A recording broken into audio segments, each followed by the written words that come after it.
Okay, hi everyone. You were just listening to us, but we haven't actually recorded that bit yet. This is another one of our pre-recorded interviews, and Once again, making you, the audience, Time Lords. this is with the apparently with the air conditioner. I don't Well, know if you can otherwise hear we'll, that. we'll die because it's like a million degrees centigrade, so. So we have with us our first reviewerverse interviewee, Mr. Zack Lawrence from Indy Christian Review. Introduce yourself. Hello there, I'm Zack Lawrence of Indy Christian Reviewer, like you said. I do reviews of Christian movies, but I like them, and I review the ones that I like, and unless it's an end times movie, in that case, I let them have it. Yes, we could totally do an entire episode of this just talking about end times movies because you hate them and I think they're amazing. Um, but Megan can sit in the background just going, I really don't give a shit. No, I've always said that it's a good concept if you do it right. Like, I would want, like, the problem with the Rapture movies that we watch is I want to rewrite it and make it better. Like, this is, you're doing it wrong. We'll just fix that. But but yeah, today for this interview, which is going to be like 30, 40 minutes, and with the music break in the middle, we're going to discuss Christian movies. Though we're not going to talk about Rapture movies. We're discussing three movies in particular. Um, Two movies that Omega and I had seen by ourselves. Like I'd seen a lot of movies, but Omega has only seen two, so we're discussing those two, and a third one, which was Zach's choice, which was Escape. Which is on Netflix. Dun, Yes, dun. and but the first two we're going to discuss are Unidentified, which Boom. basically appears to be like a UFO mystery thriller, and then about 35 minutes in, unless you were paying attention to the credits and stuff, then it's suddenly bang Christian, which is quite interesting. And then the other one is Time Changer, which Time Changers is one of those movies where I don't know, it's adorably goofy. The power of beards compel you. and then and then Escape is definitely the best movie of the three. You were quite right about that one, Zach. Oh, good. Glad I picked a good one. But without further ado, let's go straight into discussing Time Changer, where I'll let you, if you want to mention what Time Changer's about, because if I start off talking about it, I'm probably going to go into tangents and sort of comment on things, and that's not fair.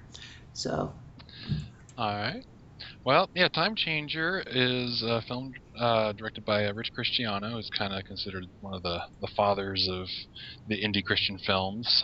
Been doing stuff since the 80s. It's a story about a Bible scholar, Bible professor rather, at a university in 1890, who has written a book that puts forth the view that you can teach morality, Christian morals apart from the name of Jesus. Just saying, it's wrong to steal, but not saying Jesus says it's wrong to steal.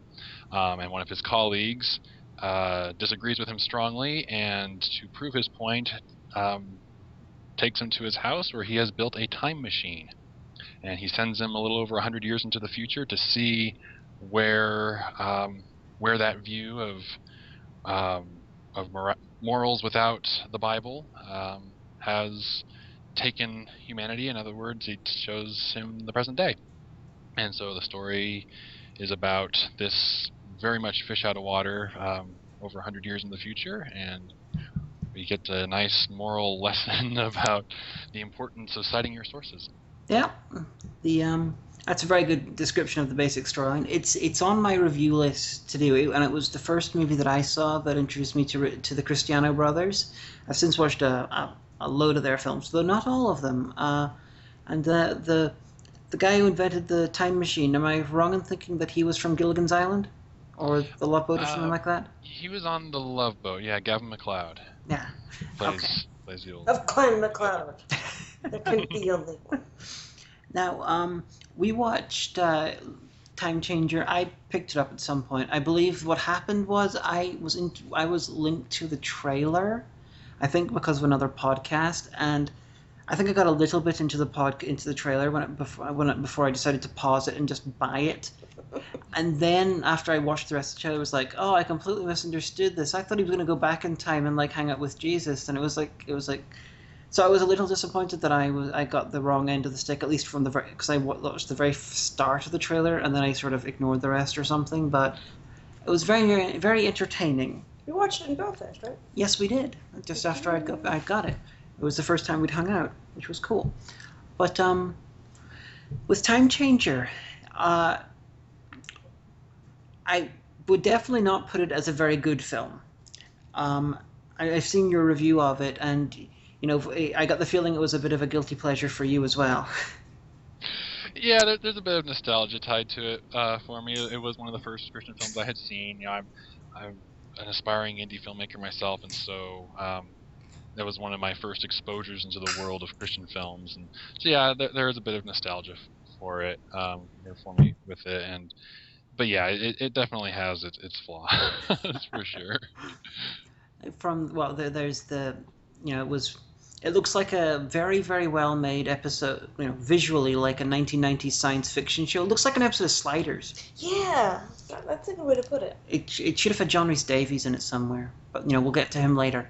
I was just thinking, one of my issues with the way that the concept is done in the film is the Bible scholar. He's from 1890, yet he seems completely untouched by the social normals of his day, which we would consider negative now, such as as sexism, racism, stuff like that, which really lost any sense of how to describe it. It broke your disbelief? Yeah, suspension of disbelief. Even beyond the crazy old man invents a time machine in the 1890s in his basement. Well, he could have been a Quaker, because Quakers are always very, socially liberal. I'm fairly sure he wasn't a Quaker. But, what do you think about that sort of thing? Yeah, it was... The thing about the movie is definitely had a point he wanted to make with that Cristiano wanted to make with the story. And, yeah, if he wanted to address those issues, he would have written those in. But I think since he had a very specific agenda with the story of, if you're gonna, it's almost like a primer for Christian filmmakers starting out. From his point of view, a Christian film has to always have Jesus, or has to have a gospel message in it, and has to always specifically mention Jesus, and Cristiano has debated with a lot of other filmmakers about whether you can have a movie that can be considered quote-unquote Christian without actually having biblical elements explicitly stated. And so this movie is kind of like his treatise, if you will, of backing up that viewpoint. So yeah, there were definitely some points where you can tell, like with his dialogue, and you can tell they were really trying to keep him period. But there were some issues that I think they definitely fell short on. Now, I don't know if the story would have benefited from having him show any sexism or racism or anything. Because with the scope of the story they're trying to tell, I see your point for sure, but I don't think that would have helped the story any. Well, that could have been solved in just one line. If they're like, he's like, come to my house, I have something to show you, and he's like, all right. And so he's walking by, and someone's like, aha, woman, I spit upon thee. And he'd be like, no, my brother, because we are Quakers and we're good like that. Well, I'm pretty sure he wasn't a Quaker, honey. No, well, you could have written that line and it would have taken care of it all. I don't know. Theologically, Rich Cristiano, has he commented on his view on Quakers? Because I know some in some areas of Christianity, they are a little bit selective in who they really consider quote unquote Christian. I've not heard any statements regarding Quakers one way or the other from Rich Cristiano. So. Well, I'm from Pennsylvania, so. Yeah, they're full of the Quakers. They're running around. Yeah, they're everywhere, along with the Amish. Well, no. See what you could have done. Well, no, go to Lancaster County, the Amish there. But you could have what you could have done though, like to fuse both of I guess what the director wanted, and make it more interesting. Is instead of if he landed in like a pretty normal Californian suburb. If he ended up in Detroit, and no, I'm serious. Like, go with me on that. Like, it's like, oh no, and there's sin all around because there really would be because it would be Detroit. And then he would meet like some inner city nuns, and they'd be like, don't worry, we'll help you out. Yeah, the apart from I can see why he didn't have that in his character because he was trying to show the 1890 as pure, more godly, which is honestly a little bit rose tinted. You know, anyone who has done some research in history, there's a lot of things that were considered normal, even among Bible believing Christians, which even Christians today would look at down as quite abhorrent. And I know why he cut those elements out, because he basically he couldn't have his protagonist be bad in the eyes of the audience, which I don't know. It just the whole way it struck me as, how to describe it. I really don't want to use the word propaganda, because it probably doesn't fit under that. But he was trying to go for the reality of the story second. Yeah, it was. That's something that a common theme in Rich Cristiano's movies is he has a specific point he wants to make in each film, and that usually takes priority over the story itself, over telling a story. Yeah, And Time Changer is definitely in that category for sure. Yeah, it's a common thread, not among it's not exclusive to religious filmmaking, and it's quite often it happens in quite a lot of the weaker films that are trying to get a point across. Like Birdemic. Yeah, Birdemic with with global warming. Yeah, that's a good example. It must be because of all this global warming around. The other issue is sort of related to the one for the 19th century. When he's in the 20th century or 21st century, he is portraying a hellish future where people take the Lord's name in vain and everything is awful and disturbing and horrible and children are stealing. And honestly, it's much better than reality. See, that's what I was saying to Troy. Yeah, yet trying to portray the future as terrible when it's better than when people look out their front doors, it's kind of self-defeating. Yeah, I think that's probably comes from his mindset of knowing your audience. I guess is when Christians sit down to watch a Christian movie and there's something they've picked up at their Christian bookstore, there are certain expectations that a Christian audience has as far as what they will or will not be exposed to. And I think a lot of that may be pandering to that demographic, and usually family friendliness is top of the list.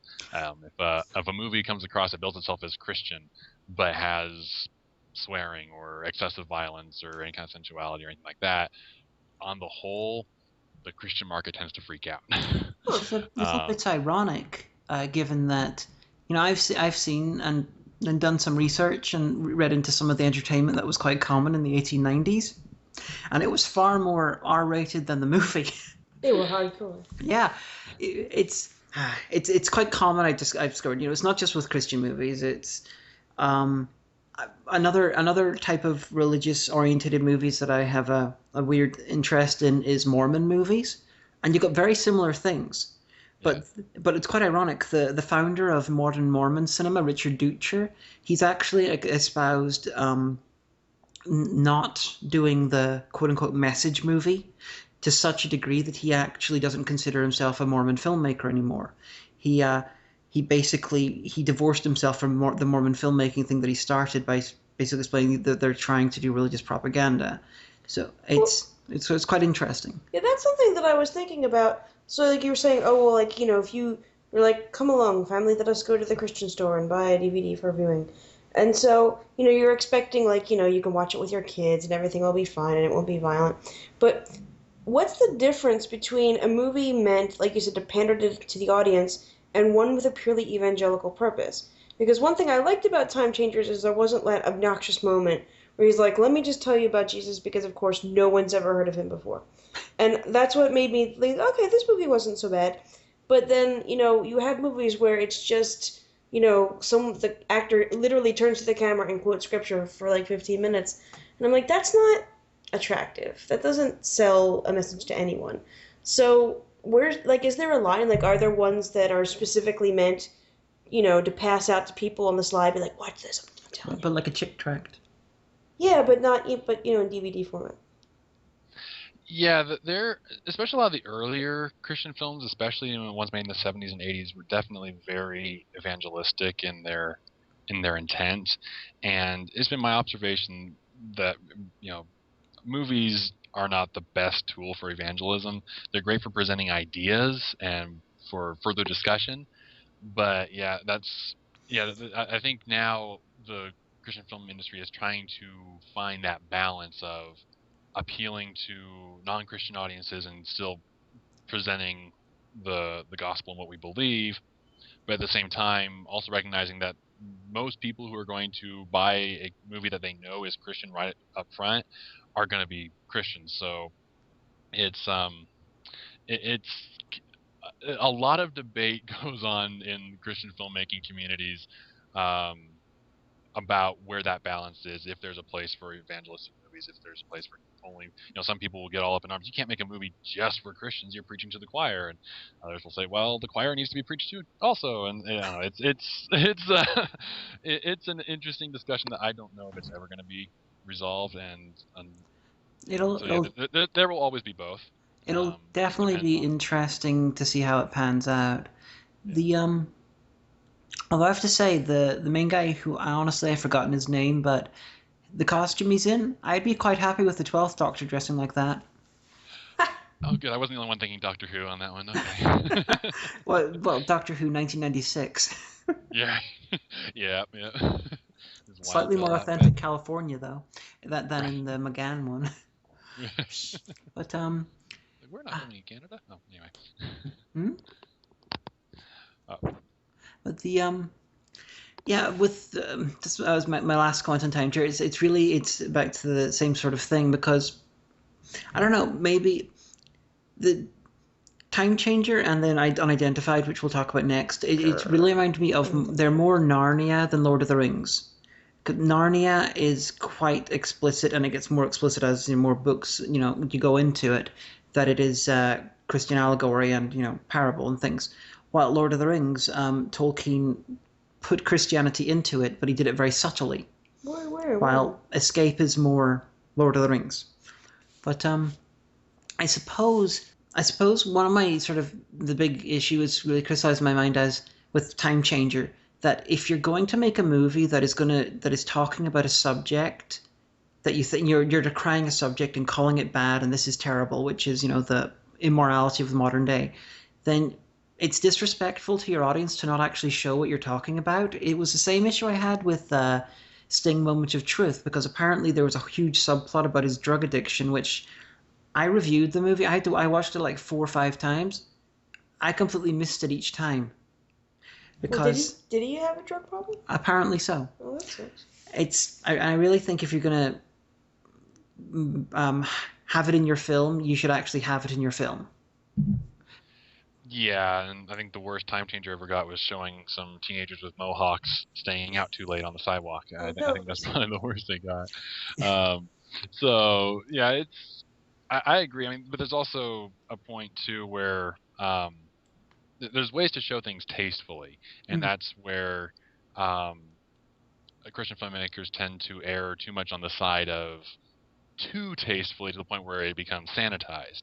Yeah. There's that balance that's yet to be struck. Usually when I've seen it's either one extreme or the other, it's hard to find a movie that really captures that balance of, not too much to where you would, defile your audience, for lack of a better word, and but also to the point where you treat them intelligently and say, yeah, here's some actual bad stuff happening. It's not just those darn kids staying out too late. I think it's all clever writing. Like there could have been a part where he picks up the paper and the headline on the first page is "Huge, horrible crime wave. It's terrible," and then he opens the book and the newspaper and you just see his reaction of "Oh no, 'tis horrible and terrible."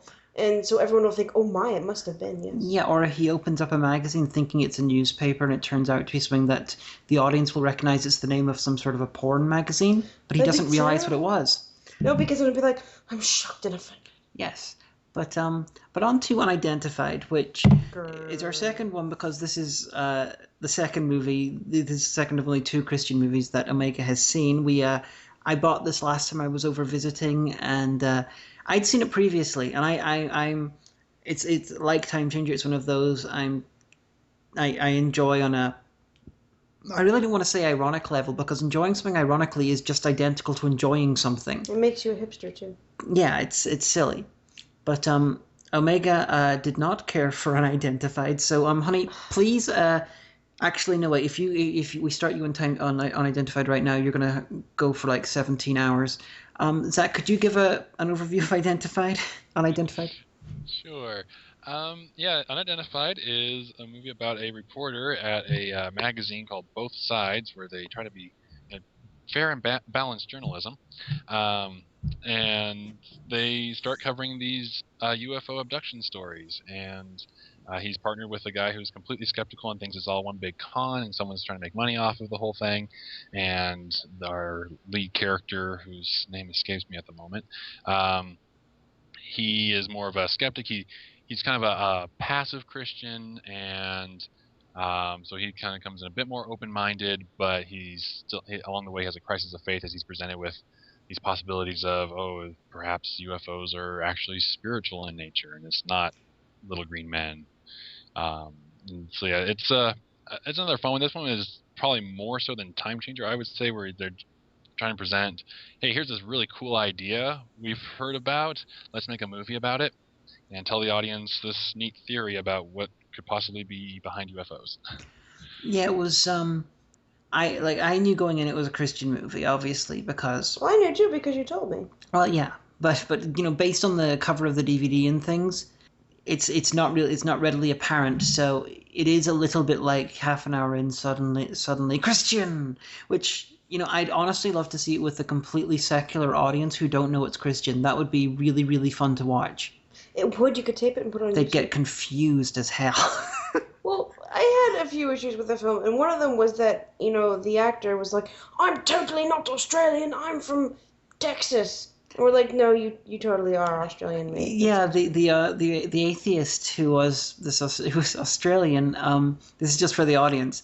Omega wasn't kidding. This guy complains about the U.S. government as though he's an American citizen or natural-born American citizen. He's got the most thick Australian accent ever. It's just, so just own up to it. There is a line where they reference that, actually. They're kind of a throwaway line where the main character's talking to his wife, played by Christian singer Rebecca St. James, and he refers to him as our friend from down under. Oh, okay. Oh, they did. We missed that. Yeah. We spent when we were watching it, we did spend the first third of the movie. Like every single time he said anything, we were all like, "Struth, mate, I'm from Georgia." Reminds me of that time I was in the Bronx. But I thought that it had a good concept. I was like, all right, okay, demonic, space aliens, I can deal with that. Or, I mean, you always hear people talk about, it was ancient aliens. But then in the Bible, they describe a whole bunch of different kinds of angels as looking as wheels of fire in the sky. I'm like, okay, yeah, all right, I can go with that. It was a really good concept. But the part where it lost me was the part where this could have been done so much better. And I think it was the script that was the problem because, we had this completely, all right, so you have this magazine and they tell both sides. That's great. But I don't understand why in contemporary America, where supposedly this film was shot, their boss did not bring them both in and be like, look, okay, you guys are acting totally inappropriately for the workplace. You need to stop evangelizing. We need to explain to the audience why they're being brought in, honey. Oh, well, they're basically like both of these guys are kind of behaving like jerks. Like the atheist is, he'll once he knows that, the guy that his coworker is, a very serious evangelical Christian, he's always bugging him about it. And he's always kind of being a jerk in meetings about it. And, but then again, the guy that's, the Christian is also being inappropriate, like they're questioning a witness, and he brings that up. And if I was their boss, I would say, look, you guys both need to chill. You need to be a cohesive part of this team, so you stop antagonizing him and the other way around. And we're going to get our HR department in your asses. Yeah, I'm like, because you know what? You could still have conflict in the movie without that, because obviously they're diametrically opposed. I wish the supernatural element would have gone somewhere. And then at the end, like, oh no, it's the rapture. And he's like, oh shit, the rapture. And then they're like, oh no, we were fooling. And he's like, oh. I love the ending of Unidentified. It's great. It's one of my favorite moments in Christian movies. But it was so lame because you never found out anything about this. There was no supernatural payoff. And I was like, okay, there have to be good script writers out there who are Christian and want to write good scripts. And we had this whole argument all the way out to the barbecue place. And I said, well, why wouldn't you want to try your hardest and, give a really good script that's not bad? Because go with me on this, because, if you're trying to evangelize. Thank you. even if it's to people who you already have, who already believe, it's still a really important message that you're trying to convey. And I don't know, I think it made it really weak. And if I had it to fix or to redo, I would have had something like, they were totally going to prank this guy. Yeah, we'll say it's the rapture when he gets back from getting donuts. And then something unexpected happens. Like, for example, there's a building collapse at the end of the block. So they're running around like, oh no, it's the rapture, wink, wink, nudge, nudge. And he's like, really?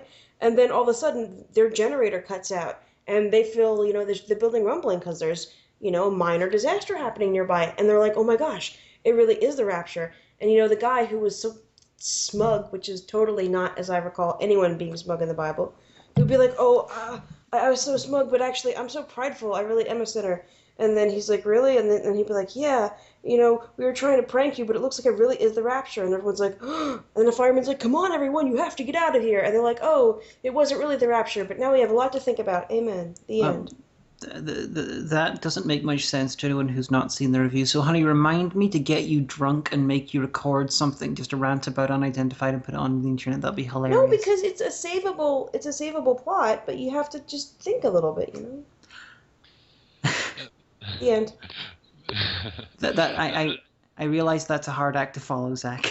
Yeah, I guess all I can say is just to try to maybe defend us a little bit.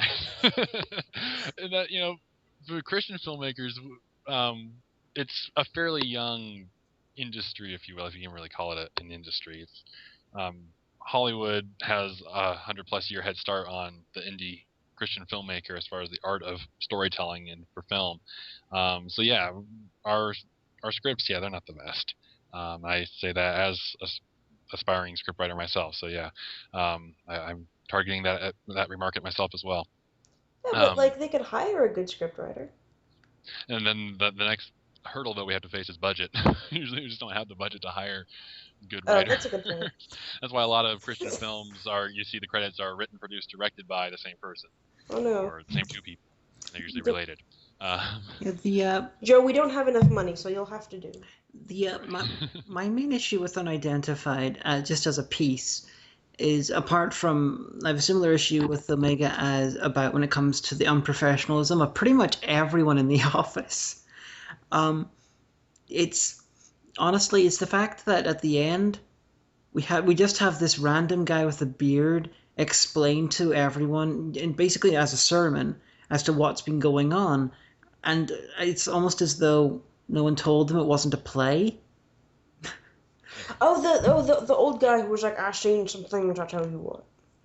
Yeah. I was really hoping that he had made first contact with the aliens, and he had some really awesome to say. Then he's like, there's going to be the end times at some point. I got to go. I was like, oh, well. I was paraphrasing, obviously. But. Yeah. Yeah, it was. I found that character interesting. It's, neat how they kind of try to tie it into the whole Orson Welles' War of the Worlds broadcast. I thought that was an interesting twist. But again, it didn't. It could have been executed a lot better. The number one rule of filmmaking is show, don't tell. Yeah. And that's something where Christian films, a lot of films in general, but especially Christian films, really fall into that trap of not showing and just telling. I think that probably partly comes from the fact that we're used to having someone tell things to us. We go to church every week and we have a pastor talk to us talk at us for a half hour to an hour, depending on the church. So I think it's just that method of communicating ideas has kind of been unconsciously ingrained in us. That's a good point. I never thought of that. It's reflected in our storytelling. That's a very good point, and that's a very interesting way to look at it. Because I did refer to it as pretty much the sermon. And that makes perfect sense, the origin of that sort of thing, because it's definitely not limited to Unidentified, but Unidentified is a very extreme example of that trope. The old man, I took him and pretty much as almost like an evangelical version of Deep Throat from X-Files. Stick with it, Fox. You've never been closer. Yes, it was Demon Fox. The Bible's right over there. That would make the X-Files so much more interesting. They would have. Everything in it was aliens. No, sorry, not aliens. Although it did do religion every so often. It's it didn't actually demonstrate everything. It was like a film that liked to raise a bunch of questions and then sort of have one sort of opinion be the important one, and then all the rest of them were sort of then they sort of accepted. Yeah, it's not actually. We don't actually know. So it was very, very truthful in that way. It was, although we prefer this point of view about what it is, and we think this is the case, everyone else still, their POVs are valid too, which was, I suppose, quite nice, rather than actually demonstrating without a shadow of a doubt that it was, demons doing the UFOs. Though narratively it wasn't quite as fulfilling. Yeah, I agree with that. It was like I think I mentioned this in my review, that it's very much them saying, here's this very interesting idea we have, let's tell you about it, more than let's focus on telling a well-crafted story. Yeah. And so that did definitely have had the story suffered as a result of that, for sure. And there were definitely some moments where it could have paid off so well. But I agree, the ending is pretty awesome. It does have good use as a training film for how not to behave at work. Yeah. because and both of them were equally guilty, because the atheist was being just as much as a jerk as the Christian was. I've worked for HR. I know these things. But when you're talking about Christian movies, not showing and not telling, it's one thing I noticed. I didn't actually notice this until I saw Jerusalem Countdown, that the rapture appears in all these movies, but it's never seen on screen. I'm guessing that's because they felt like no special effect could ever properly convey the awesomeness of the rapture, or they were going. Because forgive me if I'm wrong, but the idea is that it will happen as quietly as A Thief in the Night, and that's where the 70s thing the film series comes from. So that's why. But then when I saw Jerusalem Countdown, and holy shit, that it was a loud and noisy and visually striking thief. It's just for the audience. The rest of the Rapture movies it's off screen. It's very subtle. It's quiet. It happens. But these guys had After Effects. Yes, Jerusalem Countdown, there's a flash of lightning, there's like incredible noise, there's an earthquake, there's crazy, sort of clouds happening in the sky. Whenever I saw it, I actually mumbled to myself, Zool, as in Ghostbusters. Oh, that's so cool. And then suddenly there's all these light shows, and everyone who's a Christian gets sucked up into the air, and then and there's more flashes, and their clothes just drop down on top of everyone. Unfortunately, no one gets hit by like a hip replacement or a pair of shoes or something, because that would have been funny. Maybe if it's been part of your body, you get to take it to heaven. Maybe, but still, shoes. Like all of your fillings and stuff. Shoes. Oh, yeah, that's a good point. Yeah, it's... If you cared for them greatly in life, your shoes, maybe. I think the director got bored of just regular rapture scenes, but that was an example of, showing working, but completely, I'm guessing, in a less accurate to the Bible way. Yeah, I haven't seen Jerusalem Countdown. That's on my list of ones to see. The flashiest rapture scene I've seen was when basically they just took the lens flare effect out of Adobe Premiere and animated that. It was nearly as impressive as what you described.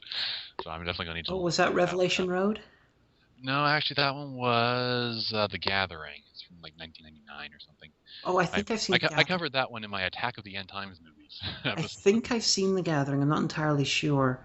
There was something I was going to mention.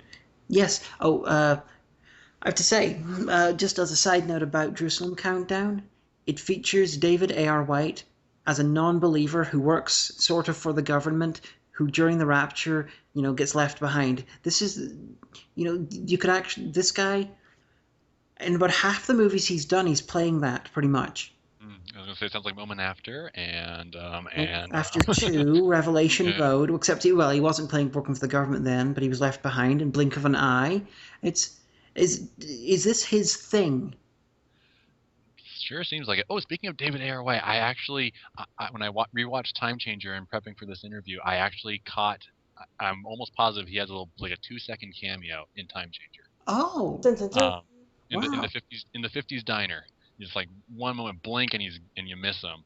But I'm almost positive that was him that I saw. Interesting. I'm going to rewatch Time Changer to try and spot that, because just for the audience, David A.R. White is my favorite Christian actor. I would love to see him in a couple of secular movies. He is, I don't know. He is okay. He's everything Kirk Cameron wishes he was, just when it comes to Oh. acting. Burn. And Whoa. He's gonna cry now. He's gonna call you up and cry. yes.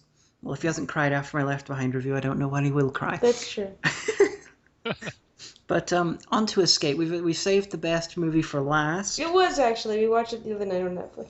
And although we have to apologize, the copy that we were watching it on the computer, and the audio was very low because just as a problem with the computer, and so we missed chunks of the dialogue. So we just made up the rest of it. So if we missed anything, I apologize. But we could definitely tell out of the three, it was the best. And that's not even because I had vodka. So let's just get that right out of the way.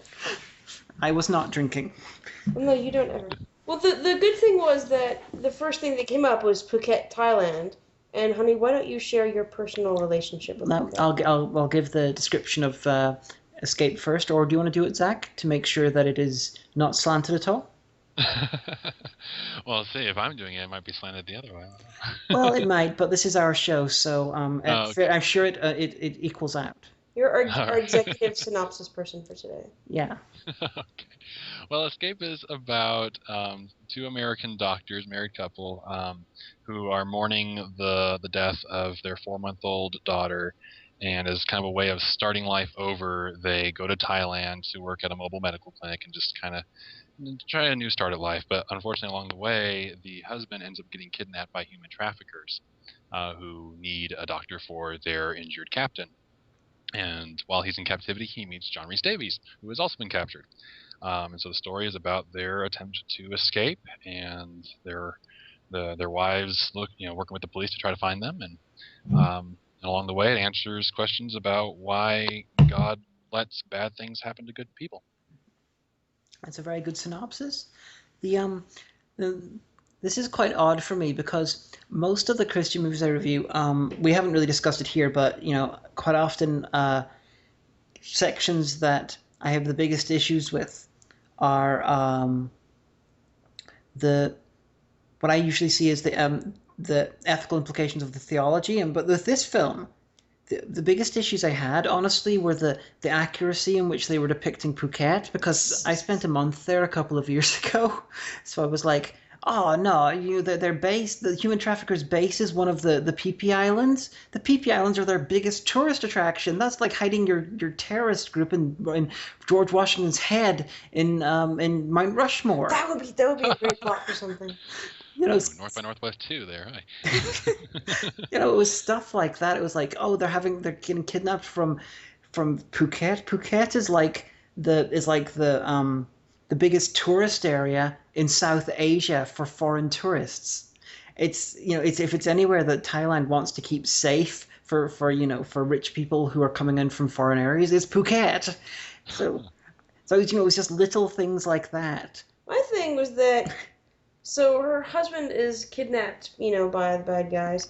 And we know they're bad guys because one is wearing a keffiyeh and a suggestive banner. But so then, it's like that night, he's like, he's gonna get gangrene, you guys, we've got to do something. And she's like, handing out flyers like her dog is lost. And I was like, I guess there's a FedEx Kinko's in Phuket, but I'm watching this happen, so she had time to make up these flyers and print them out. And yeah, it looks like in the movie it's been several days since his kidnapping. Maybe there was some kind of editing thing, like they had to cut a scene or something like that. And so she hasn't gone to the police yet, and I'm like, you need to call the State Department, because I went to Dublin once. It was just Ireland, and I still went to the State Department website, and I read what you should do if you're a foreigner in another country and something bad happens. And I was like, go to the I'm screaming at the laptop, go to the embassy. They'll find him. Yeah, and then she finally goes to the police about 10 minutes later. Go to your embassy. Why did you get pictures drawn up, and how did you get them translated into Thai so people would understand they were saying, this is my husband? Maybe the doctor helped her. Where'd they get the photo of the husband to do all that? Well, she could have had that in her wallet.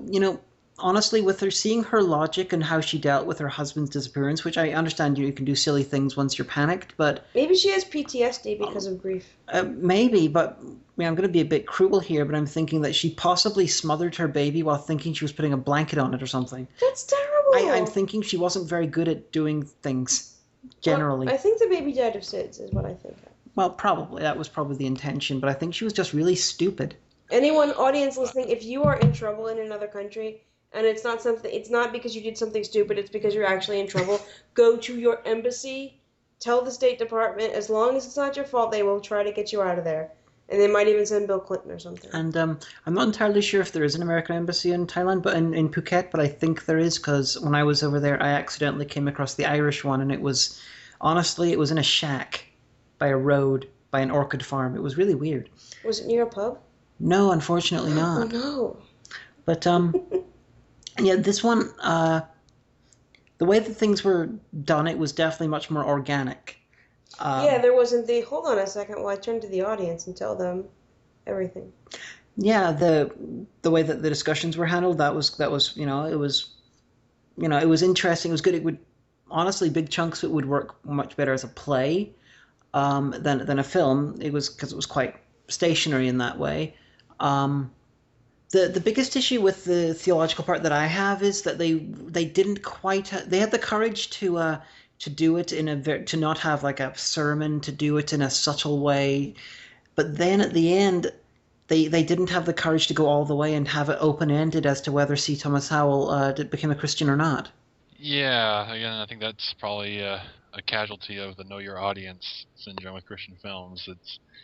They like neat packages, I'm afraid, but yeah, no, that was. I agree. It would have been great if they had left maybe a bit more open ended. I mean, I did think that they had enough courage to actually, spoiler warning, someone dies. I won't say who. But the fact that they actually let that happen, a classic Christian movie stereotype, everyone would have been fine. No one would have died except the bad guys, maybe, or they would have been or if they got jail. guillotined in like a VR simulation by a gibbering idiot called Franco Macaluso. Well, he did the classic, why? No!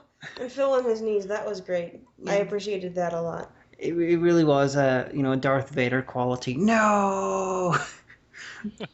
But the actual death, I'm not going to say who died, but the way it was handled, that was the biggest directorial fuck up of the entire film, because the way it was shot, it was like suddenly, guy's on the rock, guy's got a gun aimed at him, then suddenly, oh no, someone else is there, shot, someone else is shot, but they're shot, and the way it's represented is they sort of walk sideways over a rock a little bit. This looks like they're like, oh, I'm going over here now. Look, oh, there's donuts.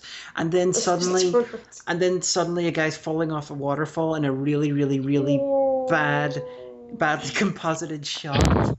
Yeah, that was a bit weak. And then there was, as they're giving the little dying speech, I did notice after the death, it cuts to the reverse shot, and the guy's still moving. Because you can tell that the way they trimmed it together, his reactions were not quite in the timing that they wanted, and that's so wonderful. I missed touch that. of post-death lip sync issues. It was really subtle. I only saw it because I've run into those problems myself. So oh yeah, it happens, but it's kind of funny to see that. It just jolted me out of the moment just a little. Well, there's a question that we had, and we couldn't tell because the audio was really low. So we just decided it was the way. Were the human traffickers meant to be Muslim, or were they just kind of hanging out? Because the girl. Yeah, I don't think it really said either way. I think it was just. Well, the assumption was, apart from the kafirs, it was the woman in the niqab, and the fact that Islam is the second largest religion in Thailand. Yeah, but you knew that, but the audience might not know that. Oh, that's true. But this is just us two. So there's no mention at all what they were, because of the audio issue, we missed the. I know that they were human traffickers because honestly, I saw your review that was missed by us in the audio problem. The how blatant was that? Because as far as we could tell, they weren't doing much trafficking. I thought they were just kind of like pirates, like running around and sticking up tourists. Yeah, when C. Thomas Howell first meets John Rhys Davies in the cage, he's kind of, he asks him, who are these people? And John Rhys Davies says, at first I thought they were just pirates, but I've seen them talking about, cargo, and so I'm assuming they're human traffickers. Oh. And they just kind of say, we assume that's who these people are. We don't know for sure. And then he goes on to say how they're not the brightest group of the bunch, and they're obviously not the ones in charge. They're just the delivery people. Well, yes, their base is not very far from James Bond Island, where they filmed The Man with the Golden Gun, That's which awesome. is the other biggest tourist attraction in Phuket. Maybe they were just on the other side, and every time the tour boat came around, they're like, "Get low, Yeah, get low." yeah. It's every time they showed the rough area it was in, because John Rhys Davies, those islands are beautiful and they're there and everything, but pretty much every hotel in Phuket has their own arranges their own boat trips to there. So it's like, and on the left we have a stick up where a Welsh actor who has played Gimli in Lord of the Rings is being kidnapped by some possibly Muslim, possibly Buddhist, possibly atheistic people. Wave. Yeah, it would have been cool if they were part of like the violent Buddhist sect. We were talking about this, and it was really great that they actually went somewhere, foreign and filmed it rather Yeah. than like, filming it in a town or like Toronto and then with some pickup shots of Phuket. But they could have, they could have. I would love to see Toronto standing in for Phuket. That would be amazing.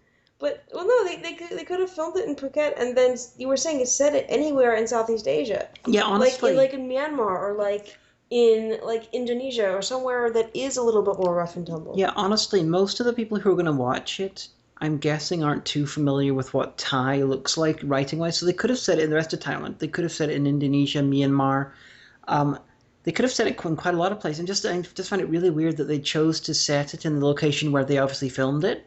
Well, maybe because it was cheap, or maybe they had to. That was like their agreement with the Phuket Film Association. Phuket Film Association insists that they portray their wonderful tourist-friendly island as a pirate den. Yeah, I was gonna say that sounds counterintuitive.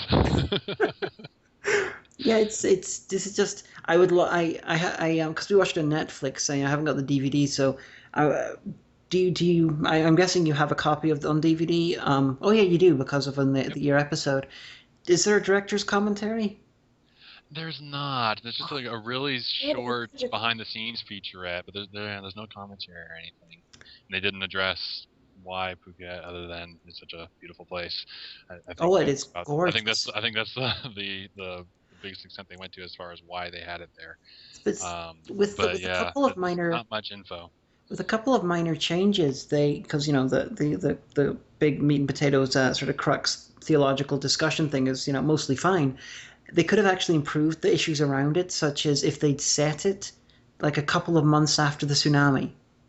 Yeah, that's true. And there was like all sorts of unrest and everything, and then it would have made more sense because everybody was upset then. Yeah, the place was completely totaled, so there was not going to be much in the way of tourists, and so people were going to be desperate. So that's really quite a natural timing for it, or maybe they just the company had this, I don't know, package thing where they were going to go film that and The Encounter Paradise Lost at the same time. That's likely. Oh, fair enough. Yeah, it wasn't a bad movie. It was quite entertaining. Yeah, and to get that sort of review out of Omega after her disliking Unidentified so much is quite an achievement. I told you the reasons that I did. I like Time Changers. It was cute. It wasn't all that exciting, but it wasn't bad. I mean, if something is Christian, that's not going to be an automatic turnoff. Like when I was a kid, I used to watch Touched by an Angel like every Saturday night. But I mean, things have to be exciting, and they also have to be believable. Like there was a lot of those solutions that the angels came up with on Touched by an Angel, and I was like, really? I think God would have given you a better skill set, but all right. Yeah, the only other issue I can think of with Escape is, well, so this is an issue that is actually going to be given a compliment. They kept the supernatural elements to a complete minimum. Yeah, that's true. And they let you decide yourself what you wanted to go with. Like, I'm not entirely sure I buy C. Thomas Howell going from, God, I hate you, why did you take my daughter, and why did you take this other person who was in the film who was killed as well? Oh no, I hate you, and then suddenly, immediately becoming a Christian. Maybe there was a montage that we didn't see.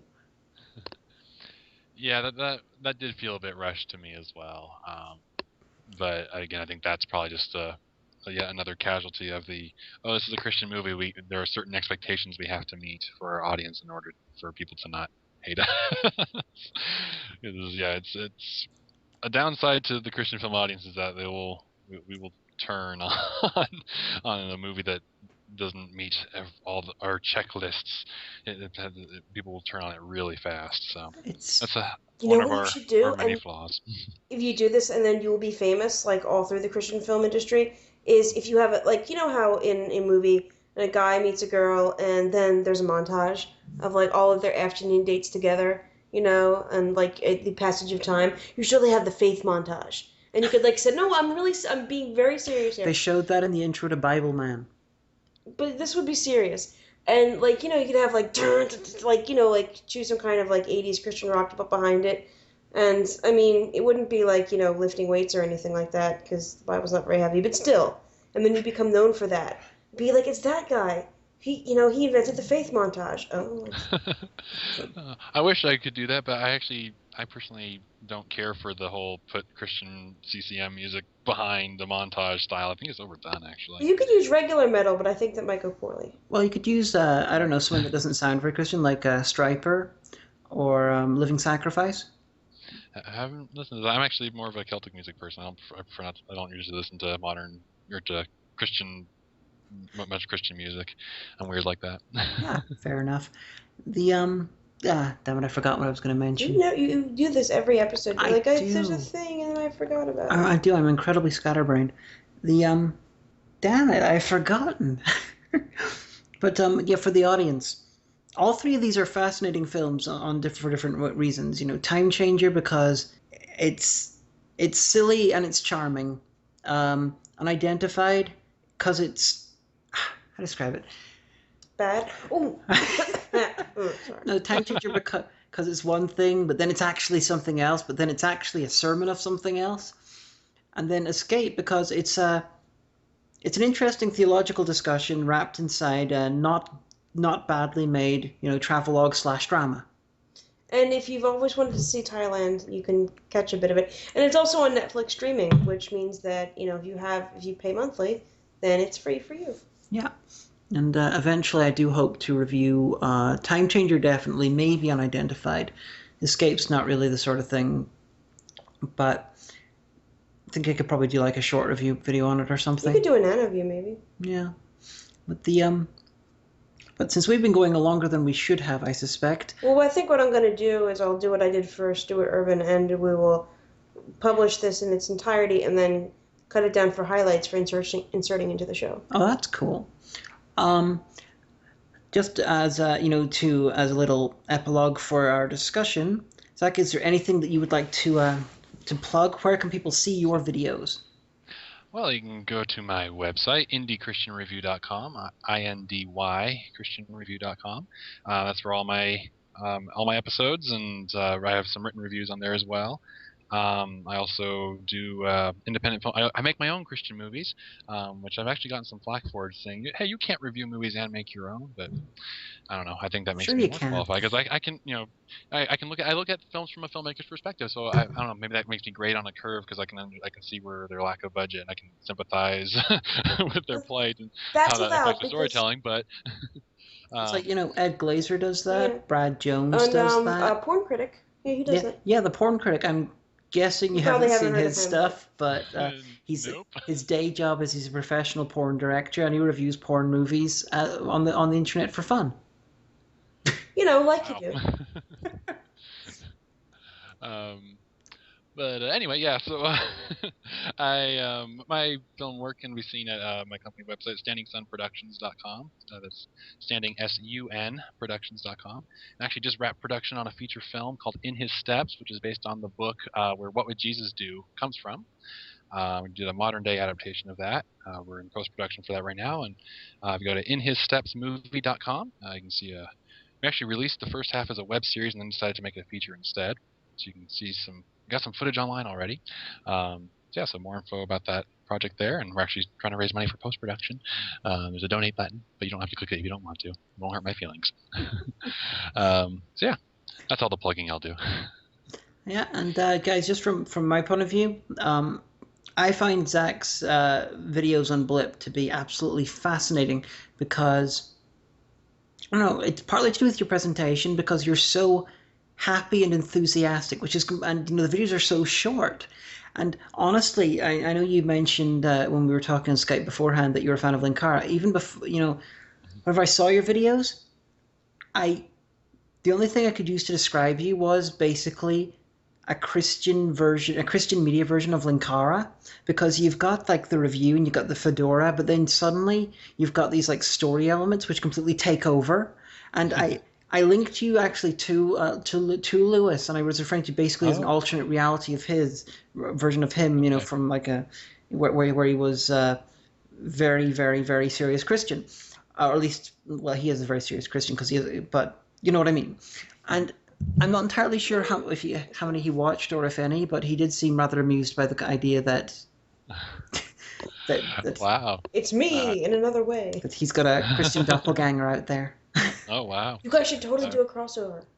I would love to do that. I'll have to see if I can stalk him on Twitter or something and get him to beg him to do that. Oh, he is wonderful. Though, to be honest, I tried the storyline thing like he does for a season of my show, and it actually didn't go over so well with my audience because they're just not used to that sort of thing. I think I was a little too geeky for my usual audience, because the main audience of Christian films are soccer moms. That's basically the primary demographic of Christian films. Huh.